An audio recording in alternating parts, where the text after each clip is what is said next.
Hi అండి, అందరికీ నమస్కారం. ఈరోజు అయితే మన రామలింగేశ్వర స్వామికి పార్వతీ వర్ధిని అమ్మవారికి అయితే అభిషేకాలు అయితే జరుగుతున్నాయి కదా.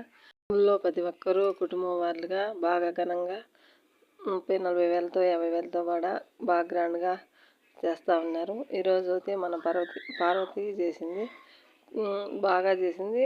కానీ సింపుల్గా 5 వేలతో ఈరోజు అయితే అభిషేకం చేసింది. అప్పుడు మాదిరిగా ఘనంగా అయితే లేకుండా ఇప్పుడు ఖర్చు తగ్గేట్టుగా సింపుల్గా 5 వేలతో అయినా అభిషేకాలు జరిగేట్టుగా ప్రతి ఒక్కరు ఇంకా తక్కువతో అయినా జరిగేట్టుగా పెద్దలు నిర్వహించినాను. ఎవరికి నచ్చిన వాళ్ళు ప్రతి ఒక్కరు చేసుకోవాల్సిందిగా పెద్దలు అయితే చెప్పినారు. మేమైతే అందుకని ఈరోజు పార్వతి అయితే చేసింది మా మహిళలందరి తరఫున. రేపు మొన్నాడు 3 రోజులు మేమే మహిళలందరం కలుసుకొని అమ్మవారికి అయ్యవారికి అభిషేకాలు అయితే చేయాలనుకుంటున్నాము. మేము ఇదే సింపుల్గా బాగా ఘనంగా అందరం కలిసి మెలిసి ఎంత ఖర్చు పెట్టినామన్నది ముఖ్యం కాదు, ఎంత భక్తితో ఎంత ప్రేమతో వచ్చినామన్నదే ముఖ్యము.